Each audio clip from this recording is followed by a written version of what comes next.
നമോ ഭഗവതേ വാസുദേവായ.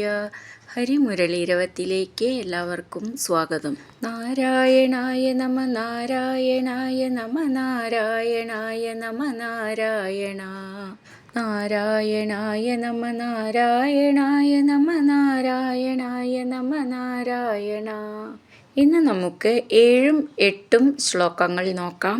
ശ്രീമന്നാരായണീയം ദശകം 35 രാമായണ കഥ സുഗ്രീവ സഖ്യം മുതൽ ശ്ലോകം 7.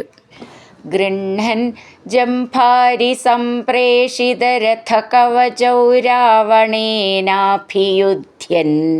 ബ്രഹ്മാസ്ത്രേണാസ്യ ഭിന്ദൻ ഗളദതിമബലാമഗ്നിശുദ്ധാം പ്രഗൃഹൻ ദേവശ്രേണീവരോജ്ജീവിത സമരമൃതൈരക്ഷതൈരിക്ഷസംഖൈർ ലങ്കാഭർത്രാ ച സാകം നിജനഗരമഗാസപ്രിയ പുഷ്പകേണ. ശ്ലോകം എങ്ങനെ ചൊല്ലുകയെന്ന് നോക്കാം. ഗൃഹൻ ഗൃഹൻ എന്നുള്ളത് ഹ എന്നാണ് എഴുതിയിരിക്കുന്നത് വെച്ചാലും നാഹ എന്നാണ് ഉച്ചാരണം വരിക. ബ്രഹ്മ എന്നൊക്കെ പറയുന്ന പോലെ അതിൻ്റെ ഉച്ചാരണം ശ്രദ്ധിച്ചോളൂ. ജംഭാരി സംപ്രേഷിത രഥകവചൗ രാവണേന അഭിയുധ്യൻ ചേർത്തിട്ട് രാവണേനാഭിയുധ്യൻ അങ്ങനെ വരും. ജംഭാരി എന്നുള്ളതിൻ്റെ ഭാന്നും രഥകവചൗ എന്നുള്ളതിൻ്റെ ധാന്ന് നന്നായിട്ട് ഊന്നി പറയണം. അഭിയുധ്യൻ എന്നുള്ളതിൻ്റെ ഭീന്നും ധ്യാന്നും ഊന്നി പറയണം. ബ്രഹ്മാസ്ത്രേണാസ്യ മുകളിൽ നമ്മൾ ഗൃഹൻ എന്ന് പഠിച്ച പോലെ തന്നെ ബ്രഹ്മ മുന്നിൽ നിറയെ പഠിച്ചിട്ടുണ്ട്. ഈ 2 വാക്കും നല്ല പ്രാക്ടീസ് ചെയ്യണം, അപ്പോഴാണത് ശരിക്കും ചൊല്ലാൻ പറ്റൂ. ബ്രഹ്മാസ്ത്രേണ അസ്യ ചേർത്തിട്ട് ബ്രഹ്മാസ്ത്രേണാസ്യ ഭിന്ദൻ ഭീ എന്നുള്ള അക്ഷരം നന്നായിട്ട് ഊന്നി പറയണം. ദ എന്നുള്ളത് നാ ദ എന്നാണ്.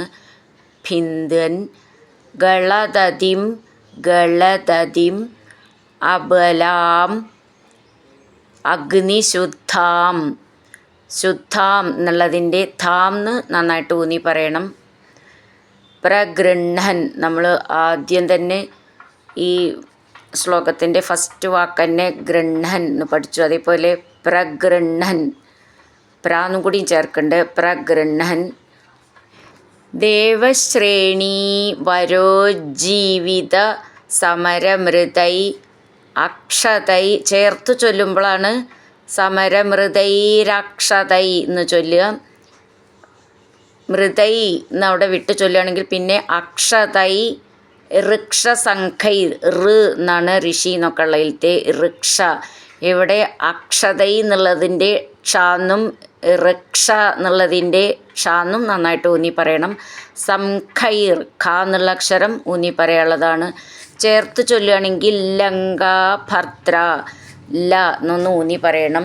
സംഖൈർ എന്ന് നിർത്തി ചൊല്ലുകയാണെങ്കിൽ ലങ്ക എന്ന് മതി. ലങ്കാഭർത്ര ച സാകം നിജനഗരം അഗാസപ്രിയ ചേർത്ത് ചൊല്ലുമ്പോൾ നിജനഗരമഗാസപ്രിയ അവിടെ വിസർഗമുണ്ട്, അപ്പോൾ വിസർഗം ചൊല്ലണം.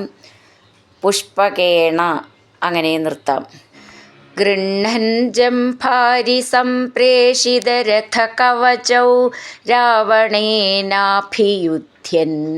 ബ്രഹ്മാസ്ത്രേണാസ്യ ഭിന്ദൻ ഗളദതിമബലാമഗ്നിശുദ്ധാം പ്രഗൃഹൻ ദേവശ്രേണീവരോജ്ജീവിത സമരമൃതൈരക്ഷതൈരിക്ഷസംഖൈർ ലങ്കാഭർത്രാ ച സാകം നിജനഗരമഗാസപ്രിയ പുഷ്പകേണ. അടുത്തത് 8ാമത്തെ ശ്ലോകം.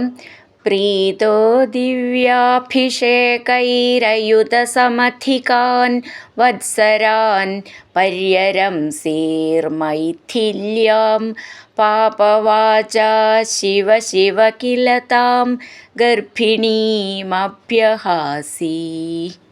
ശത്രുഘ്നേനാർദയിത്വാ ലവണനിശിചരം പ്രാർത്ഥയ ശൂദ്രപാശം താവദ് വാൽമീകിഗേഹേ കൃതവസതിരുപാസൂതസീതാസുതൗ തേ.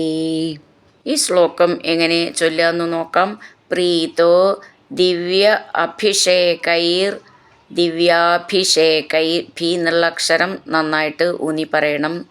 അയുധ സമധികാൻ, അയുധ സമധികാൻ, ധി എന്നുള്ള അക്ഷരം നന്നായിട്ട് ഊന്നി പറയണം. വത്സരാൻ പര്യരംസീർ, പര്യരംസീർ, മൈഥില്യം, ധി എന്നുള്ള അക്ഷരം നന്നായിട്ട് ഊന്നി പറയണം. ചേർത്ത് ചൊല്ലുമ്പോൾ അവിടെ മൈ ദില്യ, മൈ രണ്ട് മാന്ന് വരും. പര്യരംസീർ മൈഥില്യാം. പാപവാച ശിവ ശിവ കില താം. ഗർഭിണീം അഭ്യഹാസീ, അവിടെ വിസർഗം, അപ്പോൾ വിസർഗം ചൊല്ലണം. ഗർഭിണീം അഭ്യഹാസീ, ഗർഭിണി എന്നുള്ളതിൻ്റെ ഭീന്നും അഭ്യഹാസി എന്നുള്ളതിൻ്റെ ഭ്യാന്നും നന്നായിട്ട് ഊന്നി പറയണം. ശത്രുഘ്നേന അർദ്ധയിത്വ, ശത്രുഘ്നേനാർദ്ധയിത്വ ലവണനിശിചരം പ്രാർത്ഥയ ശൂദ്രപാശം. ഇവിടെ ചേർത്ത് ചൊല്ലുമ്പോൾ ശു എന്ന് അങ്ങനെ ചൊല്ലണം. പ്രാർത്ഥയ അവിടെ വിസർഗട്ട് ചൊല്ലുകയാണെങ്കിൽ ശൂദ്രപാശം അങ്ങനെ മതി. ചേർത്ത് ചൊല്ലുമ്പോൾ പ്രാർത്ഥയ ശൂദ്രപാശം, ശു അങ്ങനെ ചൊല്ലണം. താവത് വാൽമീകിഗേഹേ, താവദ്വാൽമീകിഗേഹേ കൃതവസതി ഉപാസൂത സീതാ സുതൗ തേ. ചേർത്ത് ചൊല്ലുമ്പോൾ കൃതവസതിരുപാസൂത സീതാ സുതൗ തേ അങ്ങനെ നിർത്താം. പ്രീതോ ദിവ്യാഭിഷേകൈരയുധ സമധികാൻ വത്സരാൻ പര്യരംസീർ മൈഥില്യാം. പാപവാച ശിവ ശിവ കില താം. ഗർഭിണീമഭ്യഹാസീ ശത്രുഘ്നേനാർദ്ദയിത്വ ലവണനിശിചരം പ്രാർത്ഥയ ശൂദ്രപാശം.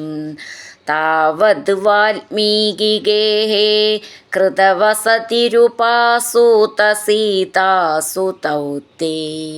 ഹരിനാരായണ ഗോവിന്ദ, ജയ നാരായണ ഗോവിന്ദ.